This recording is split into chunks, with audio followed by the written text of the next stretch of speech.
Mosi perdebatan kita kali ini yaitu makanan bergizi gratis bukan solusi yang efektif dalam menurunkan angka stunting di Indonesia. Namun sebelum melangkah lebih jauh, tidak elok rasanya perdebatan dengan penuh justifikasi tanpa fondasi latar belakang dan limitasi yang kuat dan jelas. Oleh karena itu, perkenankanlah kami untuk mendudukkan latar belakang lahirnya mosi perdebatan kita kali ini demi terciptanya perdebatan yang akademis, komprehensif, dan dapat dipertanggungjawabkan. Dewan juri yang terhormat, mosi perdebatan kita kali ini yaitu berangkat dari anggaran bahwa solusi instan seperti makanan gratis tidak menyelesaikan akar permasalahan stunting. Bukan tanpa sebab pemberian makanan bergizi gratis memang berniat baik, tetapi bukan solusi yang efektif dan berkelanjutan dalam menurunkan angka stunting di Indonesia. Masalah stunting bersifat multidimensional dipengaruhi oleh faktor pendidikan orang tua, sanitasi, akses layanan kesehatan, pola asuh dan ekonomi keluarga. Tanpa perbaikan di aspek-aspek tersebut, makanan bergizi gratis hanya menjadi solusi sementara dan tidak menyentuh akar permasalahan. Selain itu, program ini rawan ketidaktepat sasaran, pemborosan anggaran, dan ketergantungan jangka panjang yang justru menghambat pemberdayaan masyarakat. Yang dimana berdasarkan hal tersebut, Dewan Juri yang terhormat, maka untuk pertama kalinya kami menyatakan bahwa kami setuju terhadap mosi perdebatan kita kali ini, yang dimana berdasar pada beberapa poin argumentasi utama, yaitu yang pertama, stunting adalah masalah multifaktorial, akarnya tertanam dalam kemiskinan, kurangnya akses informasi, rendahnya tingkat pendidikan. Program ini mengabaikan faktor-faktor krusial tersebut. Hasilnya apa Dewan Juri? Anak-anak akan mendapatkan makanan bergizi sementara, tetapi tanpa perubahan perilaku dan pemahaman yang mendalam. Stunting akan terus berulang dari generasi ke generasi.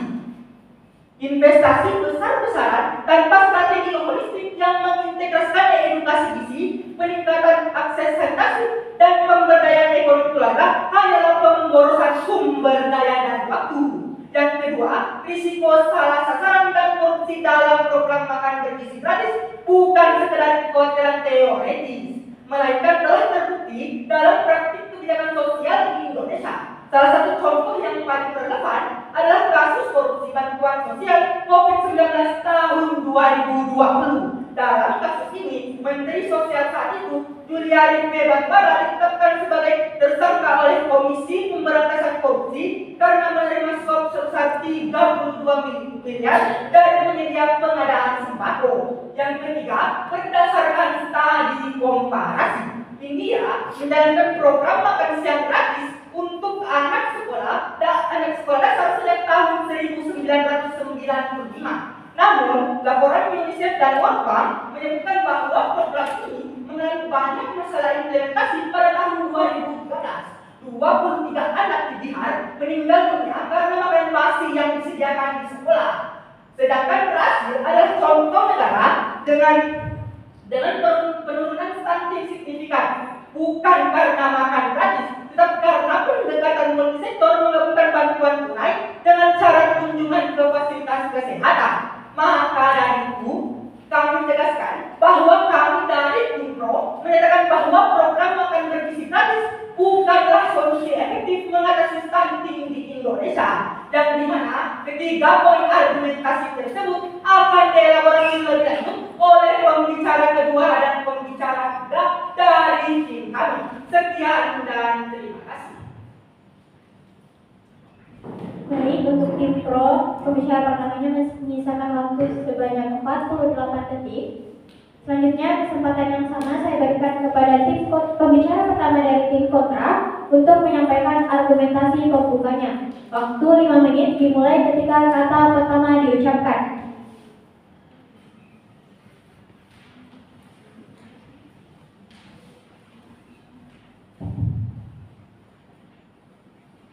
Dimulai dalam 3, 2, 1. Dua respon kami kepada pihak proposisi. Pertama, rekanku mengatakan ini tidak akan menyelesaikan akar permasalahan yang ada di dalam status quo karena fokus pada pendidikan orang tua misalnya. Tapi juri, ini merupakan penyelesaian masalah pada kelompok yang rentan terutama pada keluarga miskin misalnya, di mana program ini langsung menyasar pada kelompok rentan, artinya anak-anak keluarga miskin yang selama ini tidak pernah makan cukup protein, tidak pernah tahu rasanya makan bergizi gratis di sekolah. Mereka bukan hanya kekurangan gizi, tapi juga kehilangan kesempatan untuk tumbuh optimal.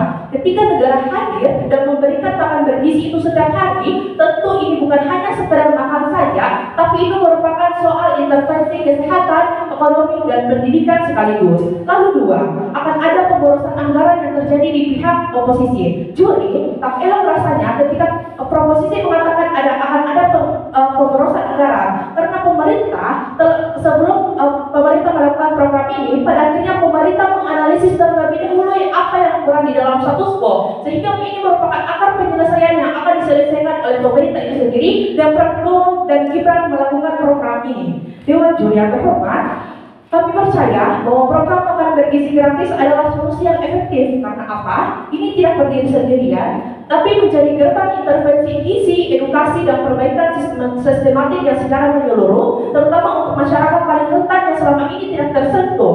Kami rasa fokus mengatasi di sini adalah mengatasi dalam statement setidaknya kekurangan bagi mereka yang mengalami stunting secara nyata yang ada di dalam status quo. Menolak program ini artinya sama saja kita membiarkan jutaan anak Indonesia tumbuh dalam keadaan kekurangan gizi ketika secara kognitif dan tidak menyosong masa depan, sehingga kita tidak secara global membahas soal bagi-bagi makanan secara semata, tapi membangun generasi yang emas, cerdas, dan tangguh secara sistematik. Tapi Juri, ini merupakan langkah pengatasan stunting yang ada di Indonesia, termasuk ibu hamil misalnya. Data dari BKKBN, Badan Kependudukan dan Keluarga Berencana Nasional, menyatakan bahwa rata-rata jumlah hamil per tahun itu 4,8 juta per tahunnya. Namun, sekitar dari 23% diantaranya, atau kurang lebih dari 1.104.000 anak berisiko lahir stunting per tahunnya. Sehingga kami rasa karakterisasi di Indonesia stunting ini pada anak PAUD hingga SMA. Di Indonesia, karena di Indonesia itu lebih berisiko anak stunting yang terjadi pada anak PAUD dan di SMA, bukan pada orang hamil. Sehingga kami rasa fokus pemerintah di sini itu pada PAUD SMA, ibu hamil, balita, dan balita ke posyandu, dengan tujuan menurunkan angka stunting secara nasional, meningkatkan daya tahan tubuh dan kecerdasan anak, meningkatkan produktivitas ekonomi keluarga, dan menggerakkan ekonomi rakyat. Juli, pertama, program ini bukan hanya untuk anak sekolah, tapi juga mencakup ibu hamil dan balita, tapi justru berada di titik paling kritis dalam pencegahan stunting. Jadi, kalau Pro mengatakan ini telat atau tidak menyentuh akar seperti tadi, justru mereka keliru, karena faktanya di lapangan menunjukkan banyak anak stunting justru masih ada di bangku sebelum usia 5 tahun, dan program ini menyentuh mereka secara langsung di dalam status quo. Berdasarkan studi di Surabaya pada tahun 2025 meneliti penggunaan suplemen oral nutrition atau OMS pada anak usia stunting pada tahun 1 hingga 5 tahun selama 90 hari. Hasilnya, sekitar 25% diantaranya anak yang awalnya stunting berhasil naik ke status normal, dan ini telah terinvestasi di dalam status quo. Kami percaya ini bukan hanya soal gizi, tapi soal keberpihakan negara kepada mereka yang paling butuh, terutama pada negara-negara yang ada di pelosok desa misalnya. Berdasarkan Perpres pada nomor 83 pada 2024, laporan secara resmi menyatakan bahwa program ini menargetkan pada PAUD hingga SMA, sekaligus balita, ibu hamil, dan ibu menyusui, sehingga ada distribusi untuk ibu hamil dan balita difasilitasi melalui posyandu Juri. Oleh karena itu, kami rasa anggaran ini juga berasal dari dana APBN dengan kurang lebih 7 triliun. Pada akhirnya, pemerintah tidak akan sebelum itu untuk membuat program hanya semata-mata program saja, tapi untuk menyelesaikan akar permasalahan yang terjadi di dalam status quo. Oleh karena itu, Juri, kami rasa ini juga akan mengatasi bagi orang-orang yang ada di dalam status UMKM ekonomi. Karena pada akhirnya, ini juga menyangkut akar permasalahan UMKM yang berada di pelosok desa, dan pada akhirnya orang-orang yang memiliki misalnya menjual sebuah nasi atau sekian, dan terima kasih. Selanjutnya kita memasuki babak kebidasan, di mana babak kebidasan akan bisa diinterupsi oleh tim lawan dan waktu pembicara akan dihentikan. Kesempatan pertama saya berikan kepada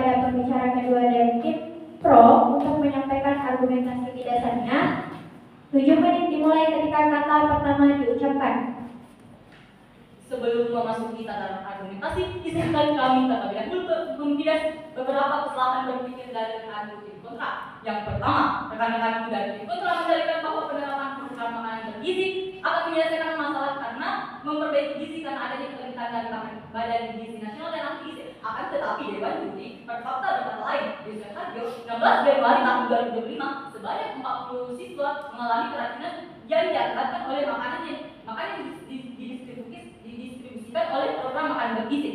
Dan fakta terbaru di Tasikmalaya, Jawa Barat 1 Mei 2025, sebanyak 400 siswa dari sebuah pelayanan pemenuhan gizi Yayasan Abu Bakar As-Siddiq mengalami keracunan setelah menyantap makanan bergizi gratis. Pertanyaan kami sederhana, jika MBG melibatkan Badan Gizi Nasional dan Ahli Gizi, lantas mengapa penerapan makanan bergizi gratis justru menimbulkan berbagai kasus keracunan di berbagai wilayah di Indonesia? Hal ini menjadi bukti nyata Dewan Juri bahwa pemerintah tidak siap akan menerapkan program makan bergizi sehingga tujuan penanganan stunting tidak akan tercapai. Dan yang kedua, rekan-rekan muda di kontra mendalilkan bahwa program ini menyentuh akar permasalahan stunting. Padahal Dewan Juri yang terhormat, program sementara tanpa keberlanjutan hanya memberi dampak sesaat dan gagal menyentuh akar masalah stunting. Tanpa perubahan perilaku dan edukasi jangka panjang, anak-anak tetap berisiko mengalami gizi buruk setelah program berakhir, menjadikan intervensi tersebut tidak efektif secara nyata. Hanya masalah gizi, bukan hanya masalah gizi, tetapi juga faktor lingkungan, kesehatan dan ekonomi, kemiskinan serta akses terbatas terhadap pelayanan kesehatan menjadikan program makanan bergizi dan Interupsi.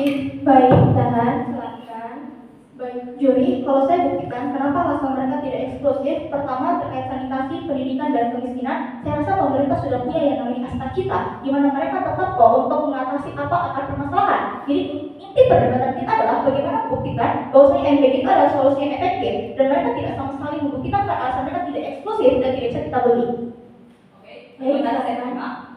Masalah stunting sering terjadi karena kurangnya pengetahuan masyarakat tentang gizi dan pola asuh anak kampanye gizi yang masih melalui media sosial, sekolah dan lembaga dapat menjangkau berbagai kalangan, khususnya ibu yang mengandung dan edukasi yang mudah dipahami akan membentuk kebiasaan makan sehat sejak dini sehingga pencegahan stunting bisa dilakukan dari akar bukan hanya mengandalkan bantuan makanan gratis. Melanjutkan argumentasi kami Dewan Juri, stunting adalah masalah multifaktorial, akarnya tertanam dalam kemiskinan, kurangnya akses informasi dan rendahnya tingkat pendidikan. Program ini mengabaikan faktor-faktor krusial tersebut. Hasilnya, anak akan mendapatkan makanan bergizi sementara, tetapi tanpa perubahan perilaku dan pemahaman yang mendalam, stunting akan terus berulang dari generasi ke generasi. Intervensi besar-besaran tanpa strategi holistik yang mengintegrasikan edukasi gizi, peningkatan akses sanitasi dan pemberdayaan ekonomi keluarga hanyalah pemorosan sumber daya dan waktu. Dewan Juri, perlu kalian ketahui bahwa program makan bergizi sekilas nampak sebagai solusi ampuh melawan stunting. Namun kenyataannya memberi makan bergizi tanpa mendidik orang tua tentang pentingnya gizi seimbang, kebersihan dan sanitasi ibarat menambah luka dengan dedaunan. Interupsi. Baik, tahan, silakan. Kenapa mereka menjustifikasi orang tua tidak paham? P1 kami sudah karakterisasi bahwa mereka bukan tidak paham, tapi mereka tidak mampu untuk memenuhi terutama mereka yang berada di garis kemiskinan. Jadi saya rasa dengan hadirnya pemerintah sebagai lembaga untuk mengatasi anak-anak ini itu adalah hal yang sangat efektif dan saya rasa kamu juga menggunakan kasus kamu sendiri. Baik, silakan lagi. Kita argumentasi kami Dewan Juri, selain itu 80% kasus stunting terjadi pada usia 0 sampai 2 tahun, sedangkan makanan bergizi gratis ditargetkan untuk anak usia sekolah dasar jadi 6 sampai 8 tahun. Artinya program ini terlambat menyasar base pertumbuhan yang disebut 1000 hari pertama kehidupan. Yang kedua, Dewan Juri, program makan bergizi gratis atau MBG memang terlihat mulia. Namun, di sisi fiskal, dia adalah proyek besar-besaran dengan implikasi serius terhadap stabilisasi keuangan negara. Pemerintah mengalokasikan anggaran sebesar 171 triliun rupiah untuk tahun 2025. Namun, hingga pertengahan tahun baru sekitar 4,4 triliun yang dicairkan atau hanya 2,6% dari total anggaran. Sedangkan program makan bergizi gratis itu berskala nasional seperti MBG memerlukan pengarahan massal, distribusi holistik yang kompleks dan pengawasan lintas kementerian dan daerah. Sayangnya, dalam konteks birokrasi Indonesia yang masih lemah, hal ini justru menjadi ladang sumur bagi korupsi dan penyimpangan anggaran. Berdasarkan data dari ICW dan KPK tahun 2023 menunjukkan bahwa 30% kasus korupsi di Indonesia terjadi di sektor pengadaan barang dan jasa, tepat di mana MBG beroperasi. Artinya, setiap rupiah yang dianggarkan memiliki potensi bocor sebelum sampai ke piring anak-anak. Hasil penelitian dan studi dari Lembaga Penelitian Semeru tahun 2022 menyatakan bahwa program bantuan sosial berskala besar di Indonesia mengalami kebocoran hingga 34% akibat manipulasi data penerima dan markup pengadaan. Lihat saja kasus nyata yang terjadi di Magelang tahun 2024, di mana menu makan bergizi di markup dan tidak sesuai spesifikasi kontrak, namun tetap lolos karena tidak adanya audit transparan. Yang ketiga, Dewan Juri secara teoritis, teori leverage dalam konteks program makan bergizi gratis mengatasi stunting di Indonesia, mengacu pada hilangnya sumber daya baik berupa makanan, dana atau bahkan informasi sebelum mencapai ke anak-anak yang membutuhkan. Beberapa faktor berkontribusi pada leverage ini yaitu korupsi, inefisiensi distribusi, kurangnya pengawasan dan akuntabilisasi, targeting yang tidak tepat dan kurangnya partisipasi masyarakat. Maka akibatnya sebagian besar sumber daya yang dialokasikan untuk program makan bergizi gratis tidak sampai kepada anak-anak yang membutuhkan, sehingga program tersebut tidak efektif dalam mengatasi stunting. Angka stunting tetap tinggi, sementara dana yang telah keluar terbuang sia-sia akibat leakage. Oleh karena itu, solusi yang lebih efektif hanya berfokus pada perbaikan sistem, peningkatan transparansi dan akuntabilisasi, serta pemberdayaan masyarakat untuk memastikan bantuan benar-benar sampai kepada mereka yang membutuhkan. Dewan Juri yang terhormat, program makan bergizi hanya tampang sulam. Stunting butuh pendidikan gizi, bukan cuma perut kenyang. Memberi makan tanpa edukasi adalah investasi yang sia-sia. Mengajari orang tua itulah solusi yang nyata. Berdasarkan hal tersebut, Dewan Juri yang terhormat, maka untuk kesekian kalinya, kami menyatakan bahwa kami setuju terhadap mosi perdebatan kita kali ini dan menolak seluruh argumentasi dan rekan publik kontra. Sekian dan terima kasih, Bangga dan Tim Pro. Baik, Tim Pro menyisakan waktu sebanyak 52 detik. Selanjutnya, kesempatan yang sama saya berikan kepada pembicara kedua dari tim kontra untuk menyampaikan argumentasi bidasarnya. Waktu 7 menit dimulai ketika kata pertama diucapkan.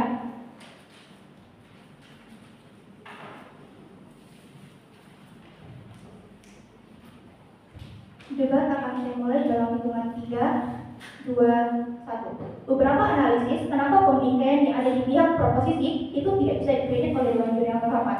Pertama, mereka mengamini bahwasanya mereka mau memperbaiki aspek penyebabnya seperti sanitasi, garis kemiskinan, pendidikan, atau edukasi kepada orang tua terkait seperti apa isi itu gizi. Tapi kami rasa saya sudah jelaskan bahwasanya pemerintah itu tidak menutup mata akan kekurangan atau ketidakefektifan program mereka. Jadi mereka sudah punya cita-cita di mana itu digaungkan oleh mereka mau menghadirkan atau memberikan sanitasi yang layak kepada seluruh rakyatnya, karena notis karakterisasi pemerintah adalah bagaimana kamu bisa untuk menyalurkan yang terbaik untuk rakyatmu karena rakyat kamu sudah membayar pajak. Jadi ya saya rasa implikasi atau feedback pemerintah kepada rakyat akan jauh lebih baik. Jadi tidak perlu disesali dan saya rasa tidak eksklusif untuk Anda juri, untuk Anda beli. Tapi yang kedua, mereka mengamini atau mengkhawatirkan terkait keracunan, di mana tahun 2013 itu ada keracunan dan di tahun 2025 ada 40 siswa yang keracunan. Beberapa analisis. Kalau 2013 saya rasa konteksnya bukan musim perdebatan kita pada kali ini. Kali ini menyasar bagaimana program Prabowo Subianto yang baru kita mau realisasikan dan baru terrealisasikan baru-baru ini. Tapi saya rasa kalau semisal mereka sudah memiliki hal yang begitu membuat mereka memiliki insentif lebih untuk memperbaiki program mereka. Tahan, silakan.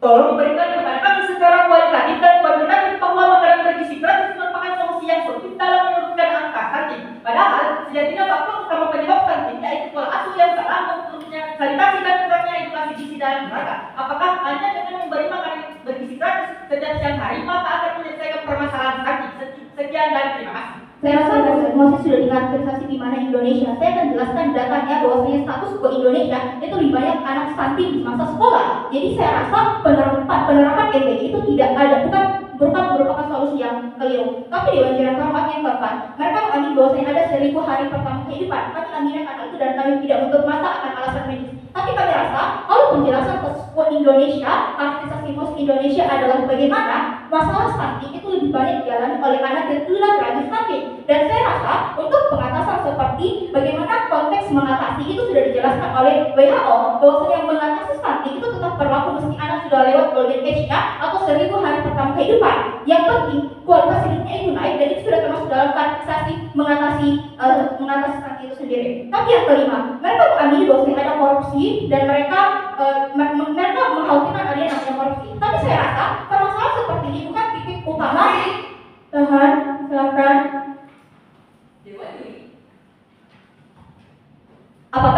Apakah jaminan dari tim pro yang menjamin bahwa MBG dikategorikan sebagai pengobatan psikomotif atau kuratif? Sekian dan terima kasih. Ya, saya menjamin itu, tapi saya respon dulu apa yang mereka titik beratkan. Mereka mengkhawatirkan terkait korupsi. Saya rasa ini kan titik permasalahan. Kalau mereka mau korupsi, maka silahkan untuk perbaiki transparansi. Tapi notice Dewan Jalan Hormat, mereka menghadirkan mekanisme, mereka mau memperbaiki mekanisme transparansi itu sendiri. Jadi saya rasa kalau mekanisme transparansi sudah baik, berarti tidak langsung outputnya adalah mereka menyetujui MBG itu sendiri. Jadi mari masuki dunia yang diinginkan oleh pihak oposisi.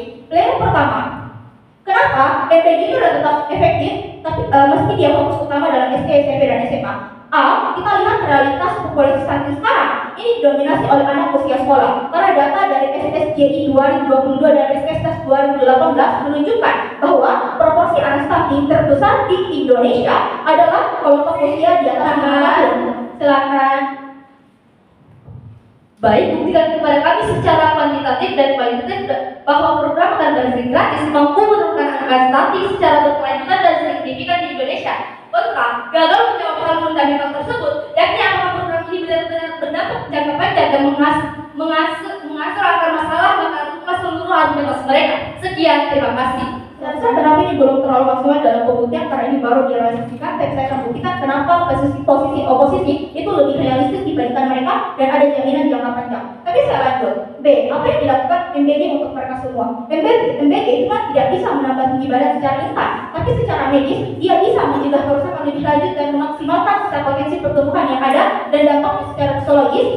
Akan ada peningkatan massa otot dan densitas tulang, di mana ini mengurangi resiko penyakit tulang di masa depan. Lalu B, ini mengurangi resiko anemia supaya mereka tetap bisa belajar, mereka tidak gampang bisa dan mereka tetap konsentrasi mereka secara stabil. Lalu C, akan ada perbaikan fungsi kognitif minor, di mana konsentrasi belajar, memori jangka panjang hingga kemampuan menyelesaikan masalah itu secara baik. Bayangkan kalau saat ini ada seorang aktor di mana IQ mereka itu stuck di angka 80, tapi dengan peralisan MBG ini bisa membantu mereka naik ke angka 90 sampai di 95. Tapi ini bukan hal yang normal banget. Tapi kalau ini kita realisasikan, ini beda antara mereka tamat SMA jadi penentu apakah mereka hanya sanggup menjadi guru kata seumur hidup atau mereka bisa lanjut kuliah dan juga kerja produktif. Tapi C, saya akan buktikan bahwa ini mengurangi atau mengatasi resiko stunting antar generasi juga. Anak-anak ini adalah calon orang tua 5 sampai 10 tahun ke depan. Kalau gizi mereka diperbaiki sekarang, maka kualitas kehamilan mereka ke depannya akan lebih baik.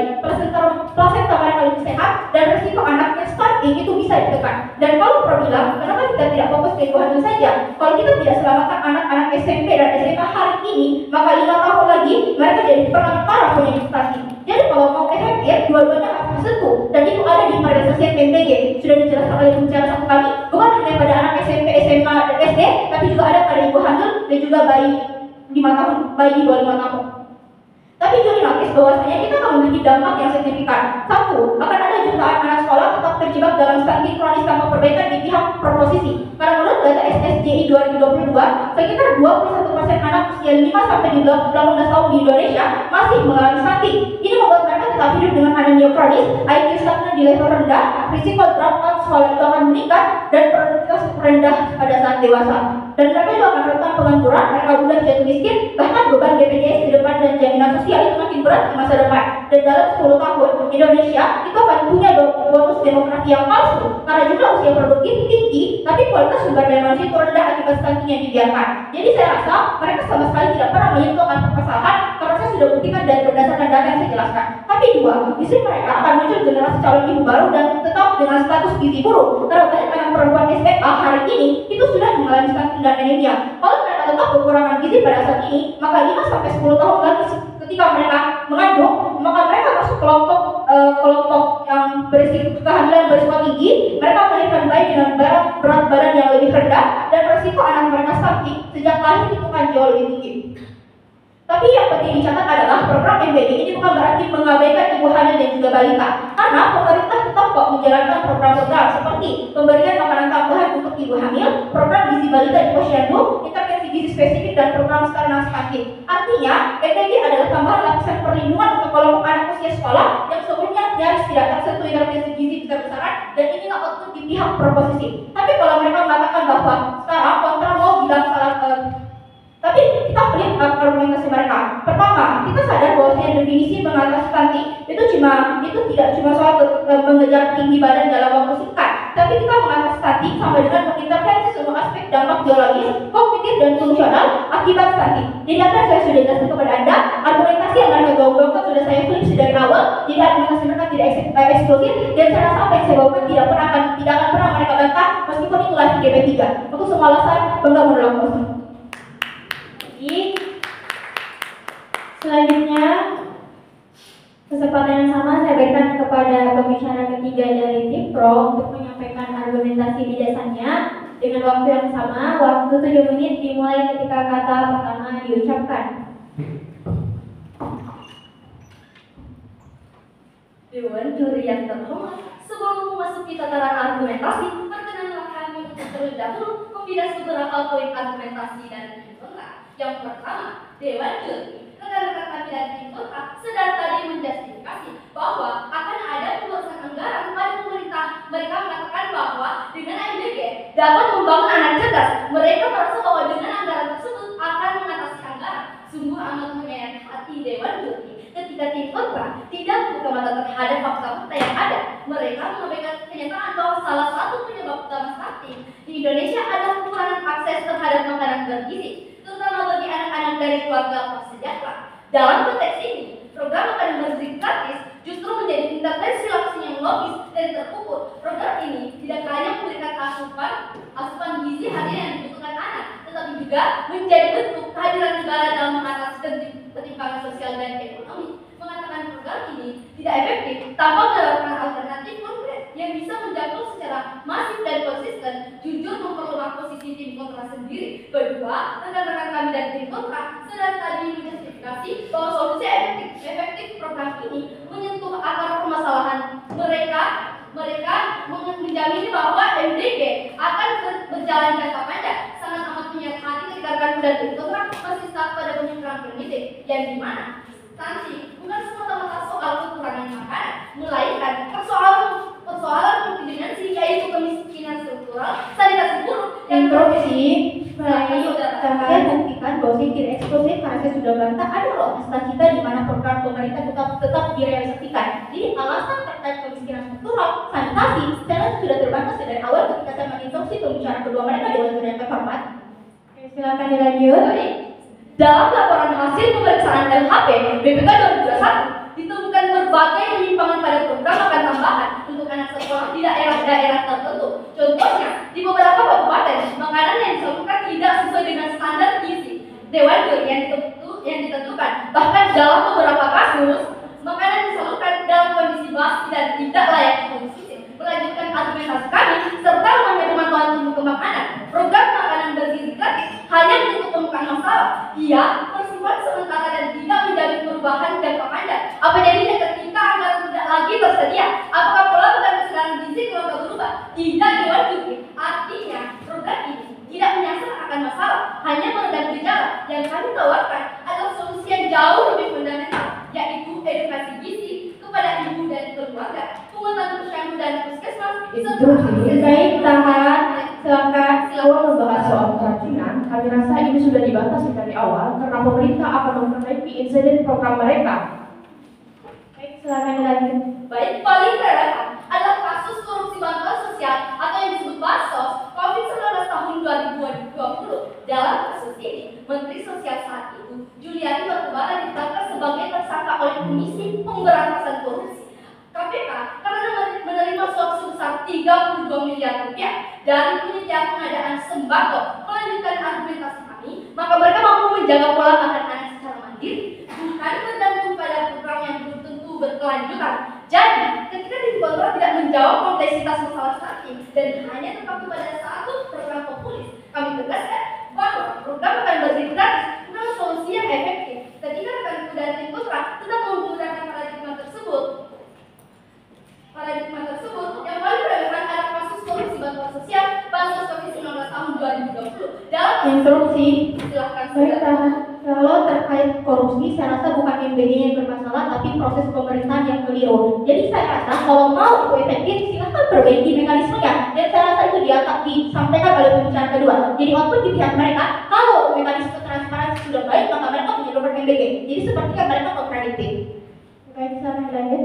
Studi dari The Semeru Research Institute juga mencatat bahwa beberapa program intervensi gizi di daerah rawan stunting sering tidak tepat sasaran karena data keluarga miskin yang digunakan tidak berbagai atau karena adanya praktik kolusi dalam distribusi bantuan. Ini menunjukkan bahwa validitas data, intensitas pelaksanaan program menjadi faktor kunci yang menentukan apakah bantuan gizi benar-benar sampai ke anak-anak yang membutuhkan. Melanjutkan argumentasi kami, kasus ini menunjukkan bahwa dalam program bantuan pangan skala besar seperti bansos atau makanan gratis terdapat kerentanan tinggi terhadap korupsi sistemik, terutama dalam proses tender, markup harga, dan pengurangan kualitas bahan makanan. Selain itu, dalam laporan hasil pemeriksaan LHPBK 2021 ditemukan berbagai penyimpangan pada program makan tambahan untuk anak sekolah di daerah-daerah tertentu.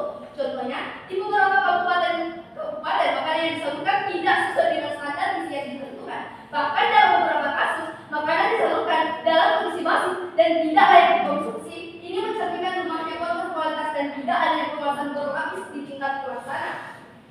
Oleh karena itu, jika program makanan bergizi gratis tidak disertai dengan mekanisme pengawasan ketat, transparansi anggaran, serta sistem evaluasi dan partisipasi publik, maka program ini mengulangi kesalahan yang sama seperti program bantuan sosial lainnya. Maka dari itu, kami dari Cipro menilai bahwa program makan gratis bukan solusi yang efektif Dewan Juri, karena selain itu menyentuh akar masalah stunting, ia juga sangat rentan terhadap kegagalan sistemik seperti yang telah terbukti dalam kasus-kasus nyata di Indonesia.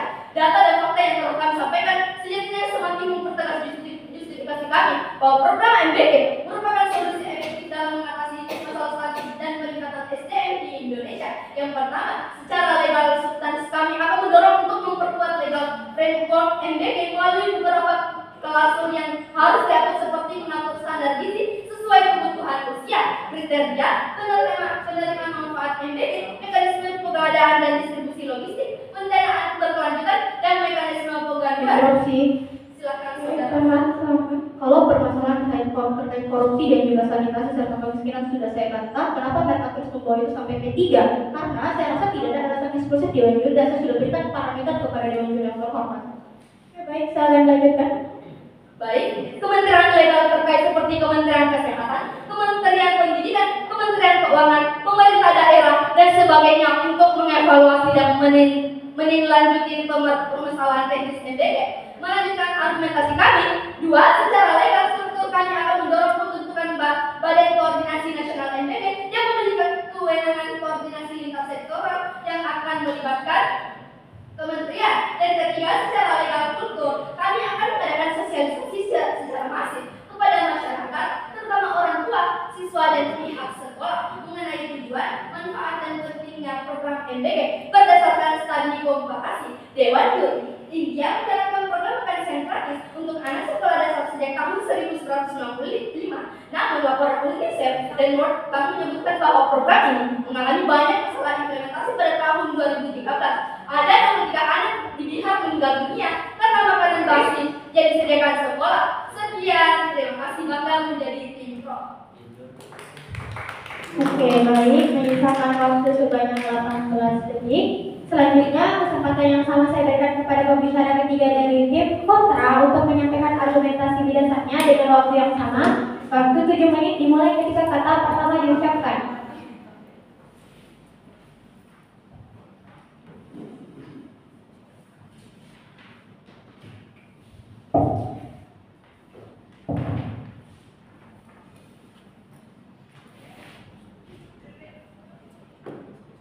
Memulai debat dalam 3, 2, 1.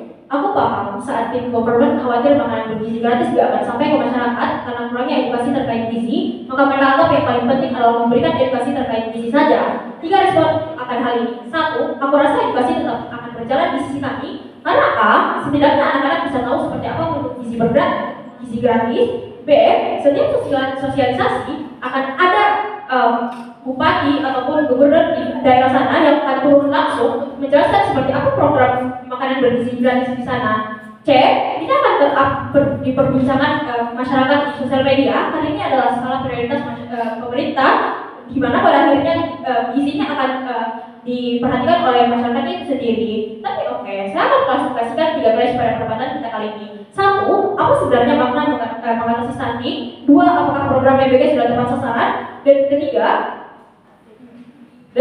seberapa efektif program ini dalam realitas dan bukti lapangan? Pihak government bersikeras bahwa mengatasi berarti menyembuhkan anak-anak yang sudah stunting, dan karena MBG tidak bisa menyembuhkan, maka dianggap gagal. Tapi kami tunjukkan bahwa menurut WHO, UNICEF, dan para ahli gizi, stunting itu irreversible setelah 2 tahun. Artinya mengatasi stunting itu secara ilmiah adalah mencegah kasus baru muncul, bukan menyembuhkan yang sudah ada. Dan justru karena stunting tidak bisa dibalik, pencegahan jadi satu-satunya jalan untuk menurunkan. Silakan. Dewan juri yang terhormat, pertanyaan ada untuk dijawab, bukan untuk dihindari. Yang pertama, apakah tim kontrak bisa menjamin semua makanan gratis yang dibagikan memenuhi standar gizi yang sesuai kebutuhan tiap anak? Yang kedua, jika makanan gratis diberikan tapi tidak ada perubahan dari pola hidup keluarga, apakah itu tidak hanya menjadi solusi permukaan saja? Sekian dan terima kasih. Baik, selain lanjut, aku akan jelasin di poin argumentasi aku. Tapi lanjut. Jadi kami di sisi oposisi memegang definisi yang lebih valid secara medis dan strategis. Tapi ya, aku rasa bahkan pihak government pun gak akan bisa melakukan pengatasan dengan definisi bahwa mengatasi berarti menyembuhkan untuk orang dan anak yang stunting dan sudah melewati 1000 hari pertama kehidupannya. Tapi oke, di sisi government mereka mengklaim bahwa MBG salah sasaran karena hanya bisa anak sekolah yang sudah melewati masa-masa 1000 hari pertama kehidupan. Tapi ini keliru, karena peraturan Presiden tahun nomor 83 tahun 2004 dan RAPBN tahun 2005 menyebutkan dengan jelas bahwa MBG juga menyasar ibu hamil, ibu menyusui dan balita dengan alokasi kurang lebih 20% anggaran khusus untuk kelompok ini. Itu adalah alokasi yang paling krusial untuk pencegahan stunting. Oke, pertanyaan fundamental kedua adalah apakah alokasi dana kurang lebih 20% itu sudah proporsional karena mereka menganggap itu kayak 11/8 dan alokasi dana untuk makan bergizi gratis di sekolah-sekolah. Jawabannya itu sudah sangat proporsional. Karena dari P1 itu sudah jelaskan bahwa data dari BKKBN dan Kementerian Kesehatan mengatakan bahwa total target penerimaan MBG pada akhir 2025 itu diperkirakan kurang lebih 82,9 juta orang. Dari total ini kelompok ibu hamil kurang lebih 8.012 orang. Dan Baik, tahan. Silakan. Apakah apakah besar induk program ini tidak mengembangkan sektor perspektif seperti pendidikan dan kesehatan? Terima kasih. aku akan jelasin bagaimana itu berada di sisi kamu. Tapi lanjut di posisi kamu terlebih dahulu. Aku udah jelasin bahwa saya ini udah jelas kalau misalnya sudah tercatat bahwa saya ini mencakup lingkungan dari uji coba selama 5 tahun terakhir. Artinya jumlah ini adalah sekitar kurang lebih 20 hingga 22% dari total dengan ukuran populasi sasaran sebenarnya. Apa yang terjadi kalau orang yang sudah stunting itu tidak diberi makanan bergizi lagi? 1, stunting itu tidak bisa disembuhkan secara fisik, tapi masih bisa diburukkan kalau tidak ditangani. Banyak yang bilang kalau anak sudah stunting maka program makanan bergizi sudah tidak relevan. Tapi itu adalah kesalahpahaman yang bisa melakukan fatal menurut UNICEF dan WHO. Anak yang sudah stunting tetap membutuhkan makanan bergizi bukan untuk menyembuhkan tinggi badannya, tapi untuk menghindari penurunan fungsi otak, penurunan imun tubuh dan potensi kemiskinan jangka panjang. Bahkan jurnal Science Direct dari studi UI dan UGM pun sudah menunjukkan bahwa pemberian makanan bergizi. Baik, tahan. Silakan. Apakah rekan-rekan dari Kemkot telah memiliki alternatif yang mampu menjangkau anak-anak rentan dengan cakupan seluas dan secepat program ini? Dan kedua, bila pun kalian punya solusi pengganti, bagaimana kalian bisa memastikan bahwa seluruh anak dari keluarga miskin di pulau negeri akan mendapat akses yang adil dan merata?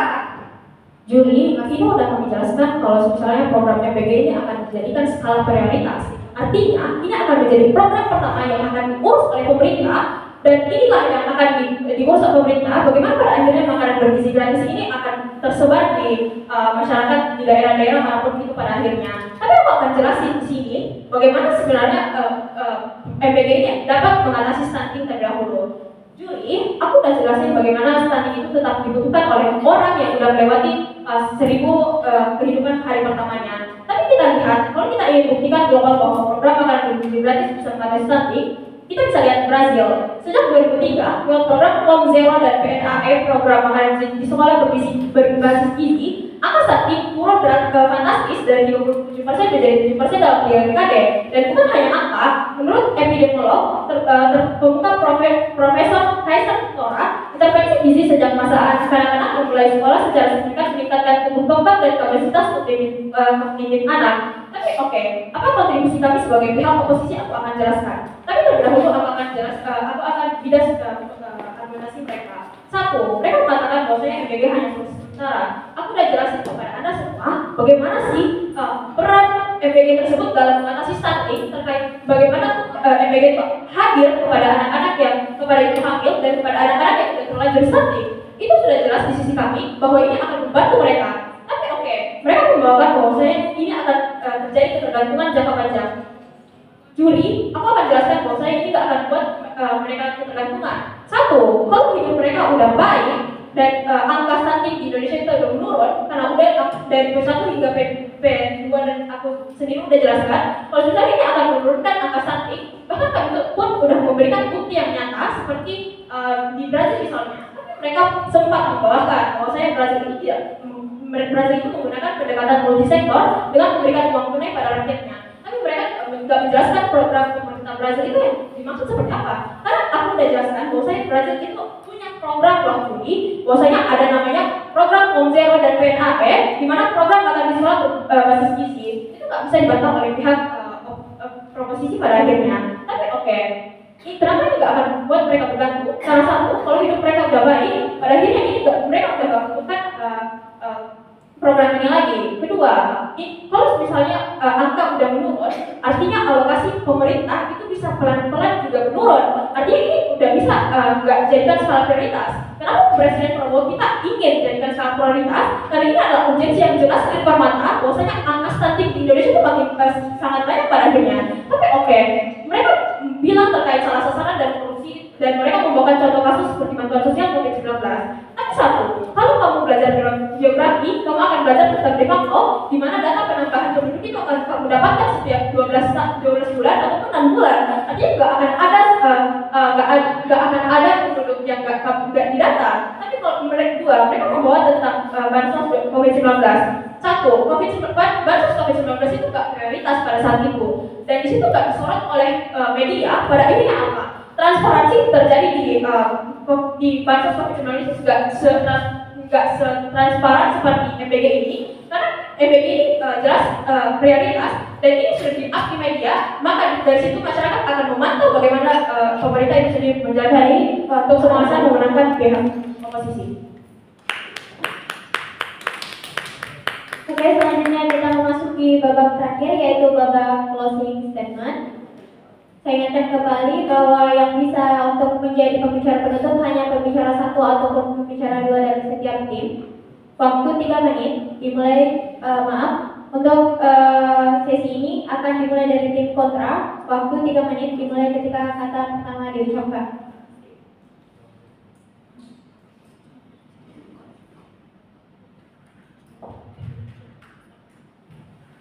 3, 2, 1. Kalau 1000 data mereka bawa, tapi itu bukan alasan eksklusif, saya rasa itu sudah terbantahkan dari satu. Tapi 2 question kenapa oposisi itu layak menang. Pertama, dari segi bos untuk mengatasi stunting, mereka hadir dalam perdebatan dengan menjelaskan kepada Anda bahwa yang perbaiki transparansinya karena mereka merasa bahwa tidak serata MBG itu tidak menyeluruh karena adanya mekanisme yang kurang dalam segi check and balance. Tapi yang kedua, mereka mau sosialisasi tentang gizi. Tapi di wajaran format, saya rasa ini sudah terpilihkan dari awal. Kalau mereka mau berbagi transparansi karena ada korupsi dalam bansos itu sendiri, jadi saya rasa titik berat permasalahan mereka adalah bukan MBG yang tidak efektif, tapi sistem pemerintahan atau penyeluruhan MBG yang kurang efektif. Jadi mereka itu sama sekali tidak pernah menyentuh akar perdebatan kita pada kali ini. Tapi di wajaran format, kalau mereka mau ada sosialisasi tentang gizi, saya rasa mereka tidak bisa mengatasi permasalahan. Kalau mereka tidak memberikan sosialisasi, tapi mereka tidak memfasilitasi anak-anak yang berada di dalam kondisi keluarga yang kurang mampu untuk membeli makanan bergizi, itu seperti tidak pernah menyelesaikan permasalahan. Mereka selalu berdasarkan mengandai-andai saja bahwa dia tidak pernah makan gizi. Tapi saya akan flip dari argumentasi. Dari flash B adalah argumentasi.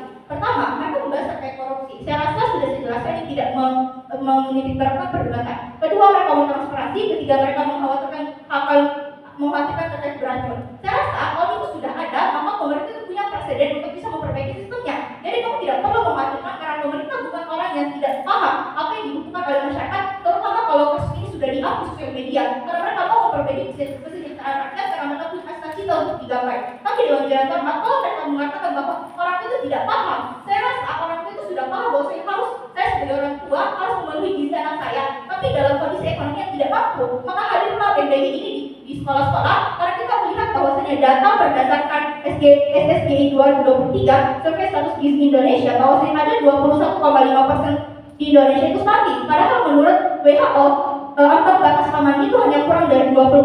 Jadi saya rasa kalau posisi kita itu sudah dikarakterisasi terkait status quo Indonesia, maka penting untuk kita mengamini dan merealisasikan pendekatan BMDG itu sendiri karena ini adalah menitik beratkan perdebatan kita pada kali ini.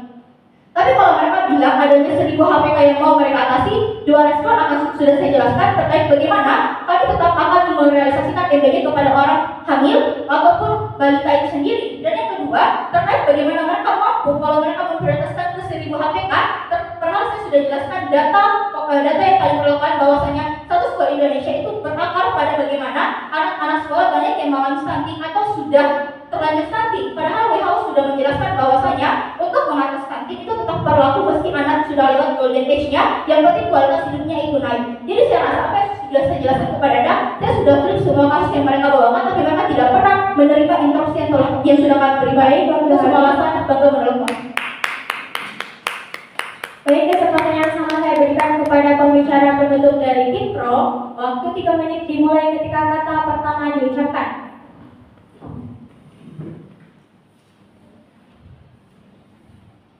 Dewan juri yang terhormat, tibalah kita pada akhir perdebatan.